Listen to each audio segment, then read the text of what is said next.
Anton Wilson in Santa Cruz. Robert Anton Wilson, master storyteller, master writer, and the one who believes conspiracies are not only in the mind but in the world. Mostly known for his Illuminatis trilogy and, as I remember, Hail Discordia. Robert, first let's talk a little bit about America today. Okay. America today, we're here in California. It's nice weather again after a very rainy period. Huh?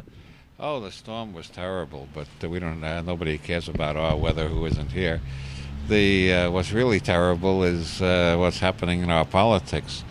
We have an initiative system here where the people can vote on changes in the law that will go through the legislature. And I voted for two in particular, 209 and 215, both of which passed to my astonishment and delight. It's very rare that the majority agrees with me. I'm so used to being alienated. And this time the majority agreed with me, and I celebrated, and I said, democracy works after all. This is really wonderful. Then just to make sure, 215 was a proposition put forward by a number of people which would legalize medical use of marijuana in California, and it got passed. And what was 209? 209 was abolished all forms of discrimination. What irritated people is it abolished discrimination against white people.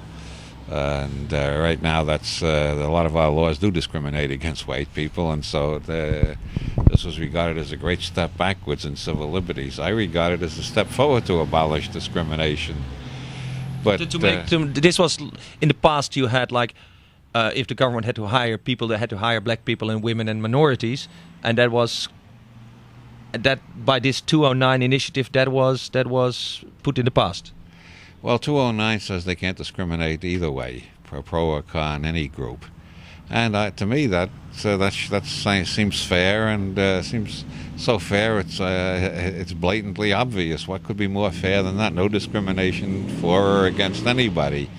But the government is trying to overthrow both of them, 209 and 215. Right now they got an injunction against 209, and doctors have got letters telling them if they prescribe or even recommend cannabis for AIDS or cancer patients or anybody else for that matter, they may get their license yanked, which means they'd be out of the medical business.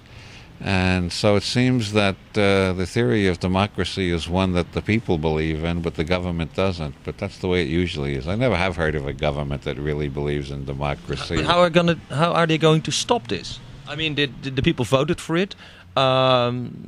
If the police now would find you being sick and having a medical declaration that your daughter said it, doctor would say, hey, marijuana is good for you, could he actually put you in jail? Or they could, but they could also take away my doctor's license, which would mean he can't practice medicine anymore.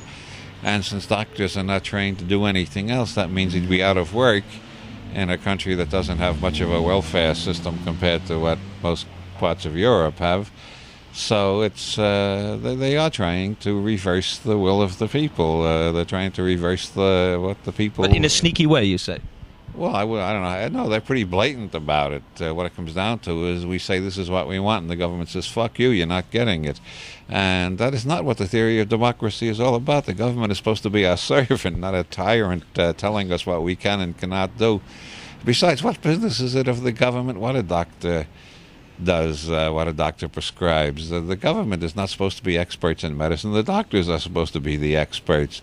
When a bunch of politicians can overrule doctors, that means, what is a politician? Mailer said a politician is a man with no doubts about his own charm. That's the first part of it. A politician is somebody, man or woman, who's got a great talent for winning votes. That's all. They don't have to have any other talent whatsoever. Jesse Helms, as far as I know, has no talent, no intelligence, no capacities whatsoever except getting votes from the tobacco growing state of North Carolina.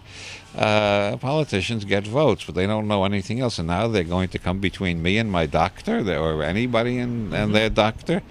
That's ridiculous. The government is incompetent to do it. All they know how to do is get votes. They don't know anything else. They don't have to know anything else, and they very seldom do know anything else. But on the other hand, there's a great tradition in America of stamping out alternative medicine, of telling the people that it is against the AMA regulations, getting doctors under fire. This goes back to we were just talking about Wilhelm Reich, where they burned his books for some reason, and other people like Reich, who invented machines that could have done something against cancer, and all that stuff was stamped out.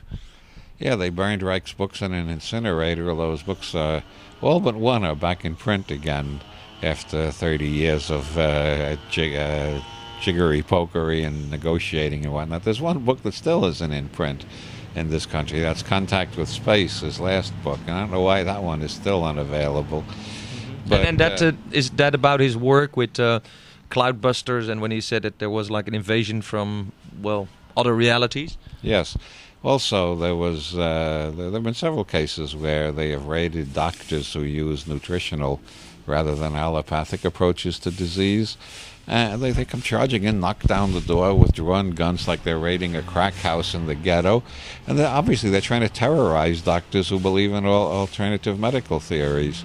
I don't know how that ever happened. We got a therapeutic dictatorship in a country that was founded on the idea of democracy.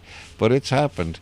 Well, it makes me distrust intelligence, I'll tell you. That most of what's happened that's bad in this country has been upheld by the Supreme Court. And to a simple mind like mine, our Constitution, for instance, says that there should be no laws abridging freedom of speech or of the press. The Supreme Court has decided there shall be such laws. They just decide whether the laws are suitable to them or not. But they don't follow the idea that there should be no such laws. And step by step, they have reversed the Constitution on almost everything. And stupid people can't do that. It takes very intelligent people to find reasons to say that the words on paper don't mean what they seem to mean. They mean the opposite. And so I can see why Martin Luther said reason is a whore. Just look at our Supreme Court, and boy, you got 9 whores there. Honest to God, it says they shall make no laws. That's what it says. No laws abridging freedom of speech or of the press. We got all sorts of laws abridging freedom of speech. And especially at the moment, cyberspace is a new terrain, and they are curbing that on all kinds. They're trying to, and the funny thing is they know so little about it. One computer magazine right now, I can't call its name, Internet World, had an editorial a few months back saying the abyss between what politicians understand and what's technologically possible is getting wider every month. They're passing laws about things they don't even understand. We're going to have a lot of trouble with sound quality here. I didn't think of that. They're doing the lawn today.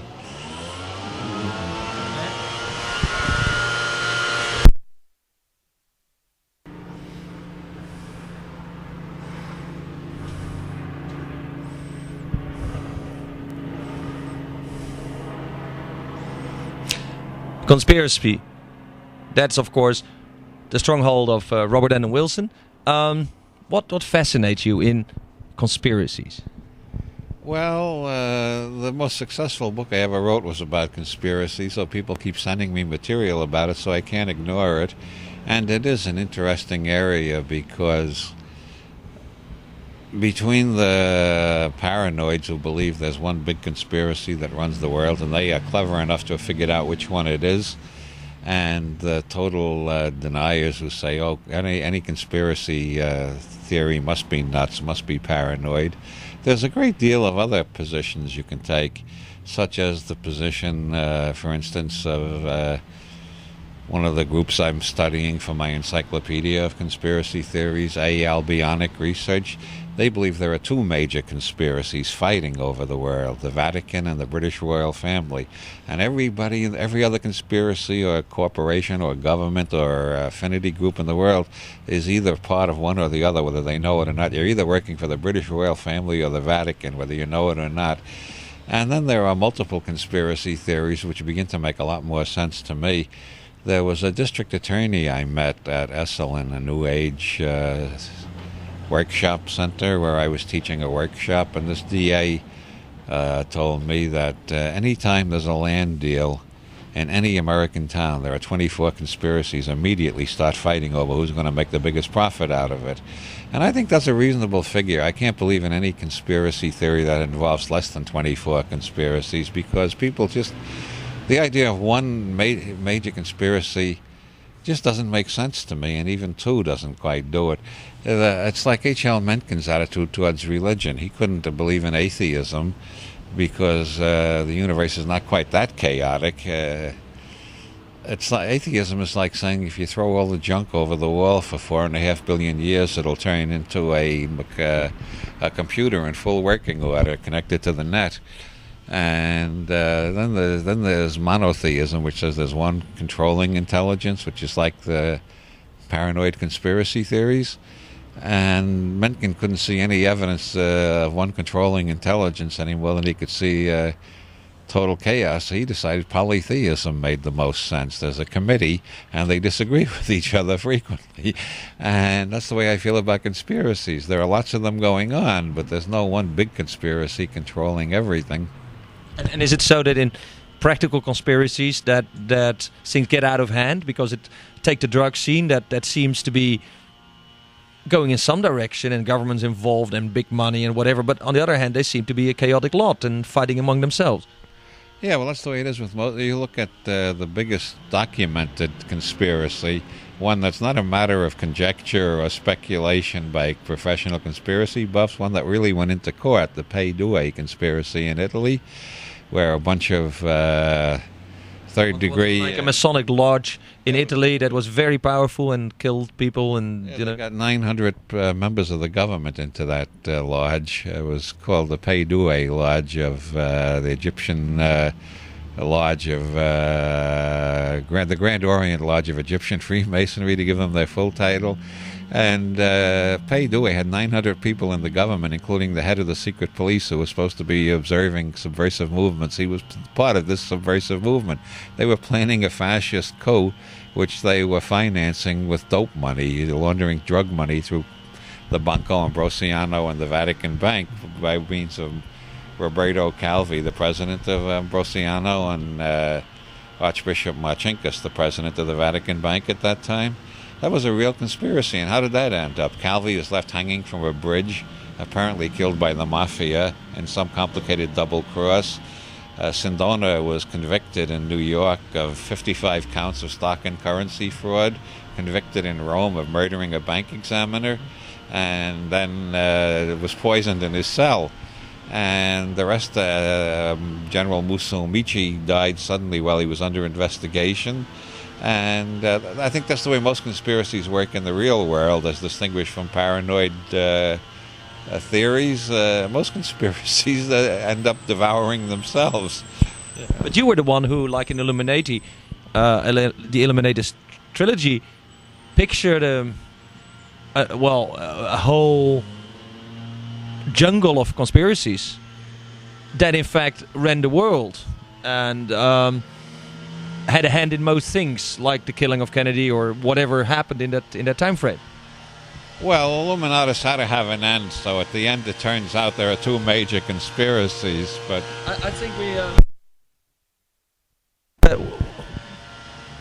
the gardeners are coming in again.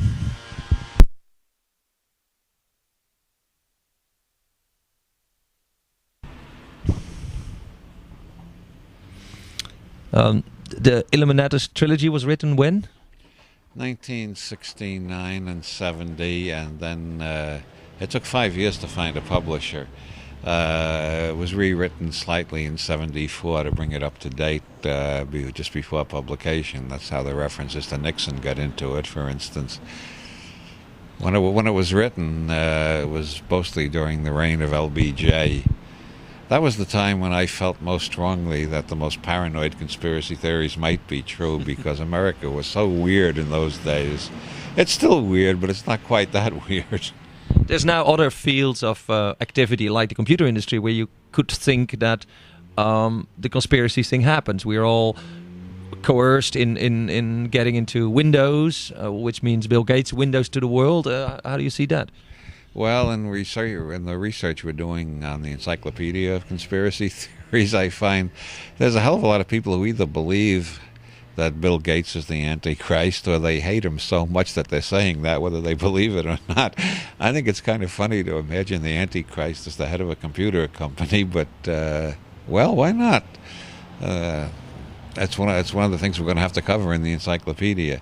There's a lot of conspiracy theories about computers. There's the crypto space, which is the part of cyberspace that nobody can find because it's been encoded, and nobody knows what's going on there. I hear rumors about alternative societies growing up in crypto space with their own money, which means that the government never gets any record of it, and God knows how many people are evading taxes that way, and how many countries. By for instance, exchanging services without telling the tax people. Well, they're using their own kind of crypto money in crypto space, you know. And then there's this crazy business about the attempts to censor the net, which we actually passed a bill in this country last year in Congress. And the only way they can enforce that is if they start invading European countries and seizing people who are putting stuff online that they disapprove of. Now, they did that to Panama, but I don't think our government is crazy enough to invade France or Germany or Netherlands or anywhere over there. They're not that crazy. So the law is just something that Congress did because they were too stupid to understand how the net operates. But it's going to be funny watching them try to enforce it. But don't you think that governments, or the American government, is actually trying to sneak into what is in computers in all over the world? I mean, there are technical ways to do that.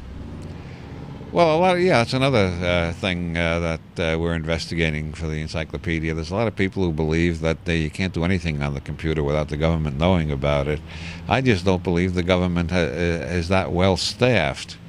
I have plenty of evidence in my own lifetime that the government is overworked, understaffed, and generally confused. And I'm just not as paranoid about the government as most people. I don't think the government is my friend. I don't think I don't love it and trust it like you're supposed to. But I don't think they're competent enough to really spy on all of us as effectively as most paranoid theories complain. They don't know what's going on most of the time. Well, take the simple level of police enforcement. The last time I calculated in a big city I was living in, there was one cop to every 400 citizens. How the hell can one cop know everything that 400 citizens are doing? Yeah, but the people who believe in this conspiracy idea say, yeah, but many people feed in as a snitch, or they have other ways, and even the mafia and the bad guys tell the police that if you, as a seemingly correct citizen, will do something that they don't like, you start making money of crime, they'll tell the police. So that there is, in fact, a whole web of things. Well, yeah, the mafia and the government are sort of interchangeable these days. I don't know how it is in Europe, but over here... About as worse as here. Yeah, well, ever since they made the OSS, which was the predecessor of the CIA, they made a deal with Lucky Luciano for the mafia to help in the invasion of Italy at the end of World War II. And ever since then, the American intelligence community and the mafia have been intertwined in so many ways. As a matter of fact, the Pay Due scandal in Italy involved both the CIA and the mafia and their weird cocaine and heroin deals. So I really don't think you can draw a sharp line and say this is the government and this is the mafia. They sort of overlap. There's a gray area where the government and the mafia are the same people. Now, as a writer, I think you pioneered, before the word was actually there, hypertext in hyperlinks in history, because your trademark is that you took seemingly innocent little bits of historic events and then you linked them together in a way that at least shook our reality a bit. Well, I think a lot of my literary techniques derive from James Joyce, and it's very interesting that a lot of the people writing about computers and literature claim Joyce was writing in hypertext before hypertext existed. Finnegan's Wake is sort of hypertext all on one page. You don't click to go to another page. I don't know. I always saw that as a sequential changing of point of view, because that's what he did. He changed the point of view of the story from the one guy walking through the street with the dog. He would change to another person seeing the guy with the dog. So is that hypertext, or was it just serializing realities? Well, I feel that Joyce is sort of somewhere between hypertext and postmodernism. He was way the hell ahead of his own time, and I think I first realized I was a postmodernist when a professor told me at a university somewhere back east, I think in North Carolina. I looked it up, and by God, I am a postmodernist, but so was Joyce. I didn't set out to be a postmodernist. Like Joyce, I just don't believe in the omniscient narrator who sees all, knows all, and tells the reader the truth. You can't find anybody like that in the real world, so why should you pretend one exists in the novel? My novels are all like Joyce's. There's a variety of narrative voices. You can't trust any of them completely. Another artist who's influenced me a lot is Orson Welles, especially his last completed film, F for Fake, in which everybody is lying, including Orson himself. Part of the time. You never know who's lying just exactly when. Well, what animal comes to mind when you say it? It feels like you really are like what the Mexican call the coyote type. You're pulling the legs, the trickster. Well, actually, Jean Shimoda Boland wrote a book, Gods in Every Man. She wrote another one, Goddesses in Every Woman. And Gods in Every Man, I found out the god that's most powerful in me is Hermes, who's the trickster god. Hermes is related to Mercury and to Coyote and to Hanuman in the Hindu tradition, and to all sorts of Bugs Bunny in the popular art. They're all related. And writers and in my tradition, like Joyce and going back earlier, Swift and so on, they were trickster figures, so they were hermetic. As a matter of fact, what's called hermetic literature is very much like what I write. Yeah, because the feeling was at one time that if you read your books, you would learn something esoteric, something hidden there that wasn't there. And my personal experience was that I became aware of how many realities there are. That one story about one reality is not reality. And maybe police people know that because, if they have witnesses of a certain accident, it's always different. But for me, it was opening my eyes to the fact that no event can be described impartially, as it happened, objectively. Yeah, well, I got that, as I said, from Joyce, but also from Korzybski, the founder of General Semantics, which shows how everybody creates their own reality tunnel. Whatever you look at, you see it your way, not the way somebody else would see it. And then, of course, there was the LSD revolution in the 60s, in which I was an enthusiastic participant. And that's one thing everybody gets out of LSD, is the realization that things are much more complicated than we generally realize, and there's more ways of looking at them than we generally think of. Yeah, but some people tried to make a new utopic thing, like Aldous Huxley in Ireland, where he made a society and with their own drug. But that was a dream world. You wrote about the real world and made it a dream world. Well, the world I write about is the world I perceive, and the reason it's so shifty and metamorphoses so rapidly and hermetically is because that's the way I perceive the world, as a result of my background in the social sciences and as I said, the LSD revolution of the 60s. But that would imply that outside is inside, hermetic thing, like as above as below, but that the world that you described in your books is also the world that goes on inside. Well, all you got to do is gather 10 people selected at random from around the earth. I mean, really at random, from all over the planet. Put them together in one room and you'll find out they're living in 10 different realities.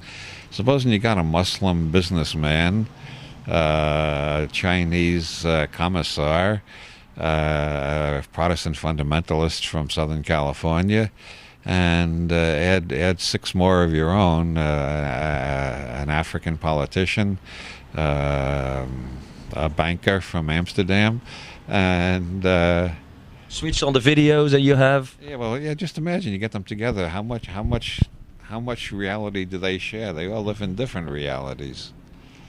And that's the way my books are written, because I recognize there is no one reality that's the real reality. Everybody has their own reality, and the dogs have a different reality than we have. and the rats have another reality. Rats have, I'm sure, a very low opinion of people who stuff Brillo into rat holes. Your books have had most success with the mind people, with the intellectuals, the people that were fascinated by your sometimes very detailed account of how you saw things. But it isn't seen as like very emotional work. That's funny because all of my books do have very emotional. All of my fiction, anyway, has very emotional scenes in it. People get hurt, people get killed, people cry, people lose their faith. They're very emotional books, but they are also very intellectual. Yeah, but they're not without emotion. They got plenty of emotion in them, and plenty of humor, which is an emotion, the happiest emotion. You take it into a different world, the dream world. How do you feel about, say, psychedelics now? I mean, we are out of the 60s, it's the 90s. Legally, there is some opening for marijuana in California, but how do you feel about, say, mushrooms? Well, I feel like the Multidisciplinary Association for Psychedelic Research that we should re-examine the question. I think stopping scientific research in any area is a stupid thing to do, and it's ridiculous. The Catholic Church gave up the Inquisition in 1819, if I remember my dates correctly. It's kind of silly for secular governments to revive the Inquisition now when the Church of Rome itself has given it up.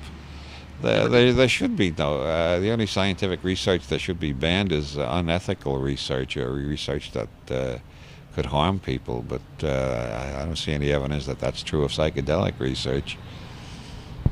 All around the world, there's people saying, okay, more research, more stuff. But like in Amsterdam now, first there was marijuana that was more or less free on the street, yeah, or in little shops you could buy it. It's just semi-legalized, and now magic mushrooms are semi-accepted. Is that a trend that we should see LSD freely available in 10 years?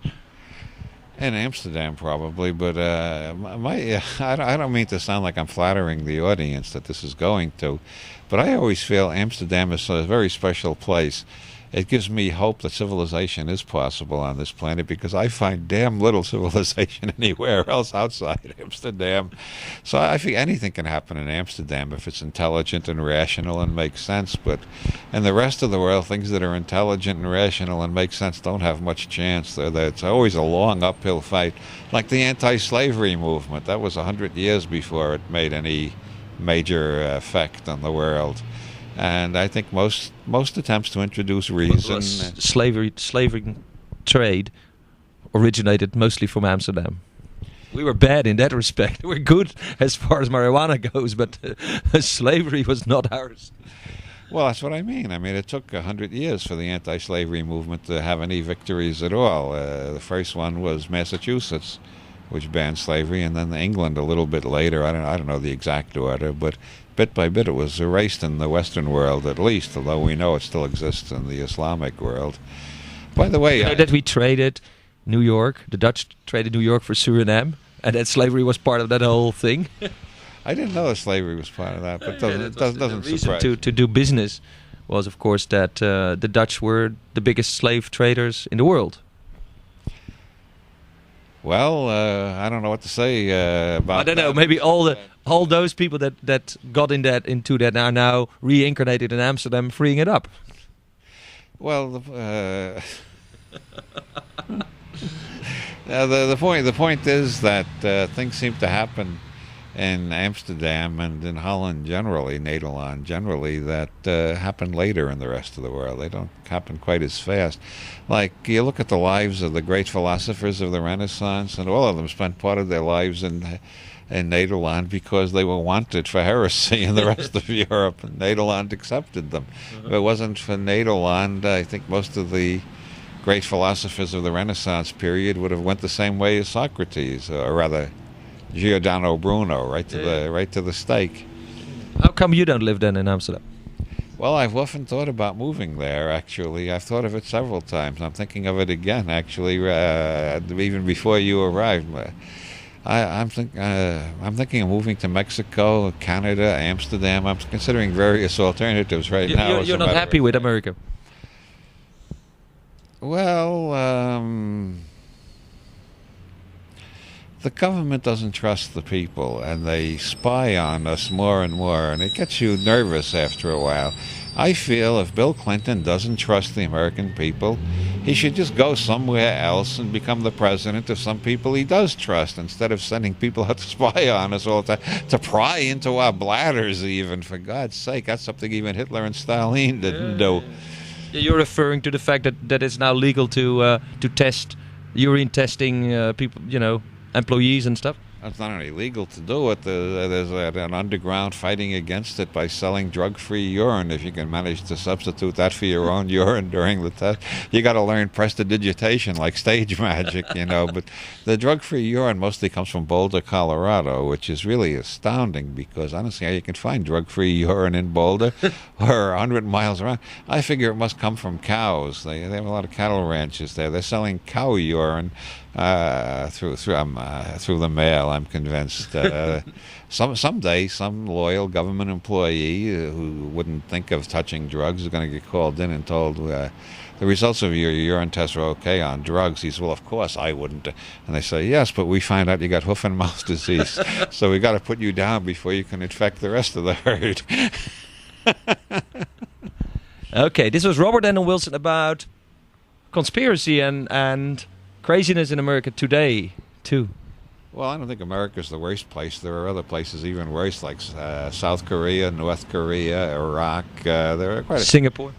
Singapore. Yeah, Singapore is one of the worst. Absolutely. Yeah. The best, according to a UN study, in terms of human rights and general welfare, is Canada. So that's one of the reasons I'm thinking of moving to Canada. I don't have to learn another language if I move to Canada.